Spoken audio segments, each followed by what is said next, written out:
Today's action features Josh Shoemaker versus Rob Picoli, happening in Williamsville, New York at Transit Lanes. These are actually synthetic lanes. Here we are waiting for the handshake. Oh, there we go. It's time. Good luck. Okay, here we go. Here's Picoli in the first. Add an S to his name, and he is a cultural icon. First ball. Oh, the ringing 10-pin. It was a good shot, but not quite good enough. Picks up the 10-pin, and that brings up Shoemaker in his half of the first frame. Two-handed style and a perfect, beautiful shot there from him. And in the second, he does the same. There we go. Into his part of the second frame, here is Picoli. This is the leadoff match of the Beat the Champ series.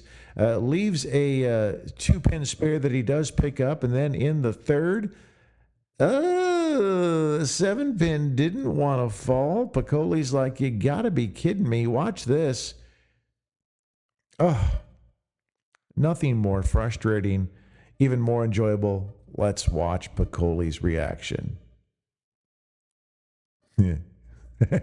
That's a guy that says, you got to be freaking kidding me.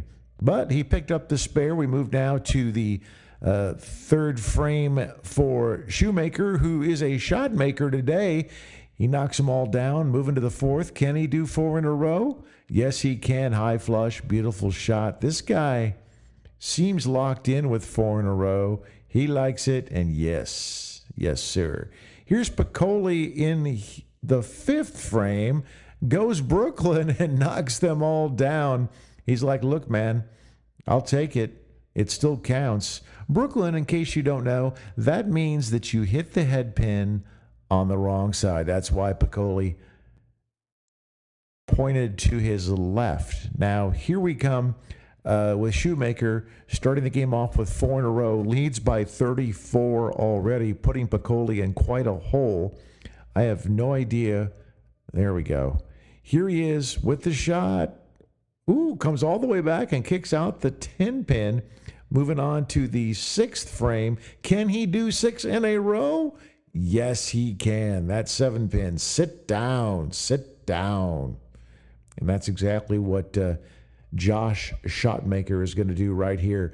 The front 6 in game 1 of the Beat the Champ series here from last week. Here's Picoli down 54 pins in the 6th. And again, can't get the break, but does pick up the 4-pin for the spare. Here he is in the 7th, down by 54.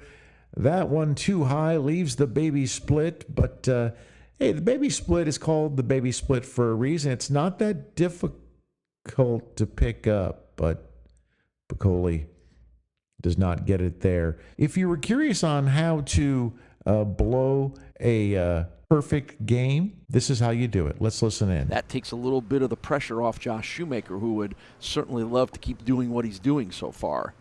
I joked about someone wanting to throw a 300 here in the 300, and who knows that we might have a chance at that, huh? Yeah, well, on this pattern, no one's really expecting a 300, so I think that, he's just looking to close out this match, and every one of these that fall will change the perspective to, maybe I can keep doing this. And there you go. There's the old announcer jinx.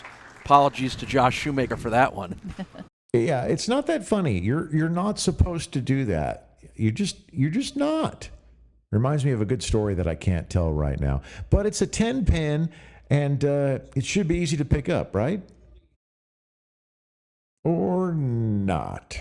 The jinx. The jinx strikes right there. Eesh. Here we go. Into the 8th frame. Thanks a lot, Mr. Announcer. That's what Josh Shoemaker is saying. But he comes right back with a strike in the 8th. Here's Picoli down 54. Desperately needs to string some strikes together. And there he gets a messenger. That is a strike. He likes it, but he knows he's still got his work cut out for him. High flush. Messenger pin comes by. Here we go. Needs another one. Here's Picoli. And leaves the sleeper bucket. And that's just about going to do it for him in the 9th. He goes in, picks up the bucket the hard way. Here is Shoemaker in the 9th, had struck in 7 of 8 frames. Here he is again make that 8 of 9 frames, and he just needs a few pins here to shut things down, and he gets a wobbly 10 pin, but it's still enough. And even Picoli knows that his day is done. He says, hey, I tried my best. Better luck next time.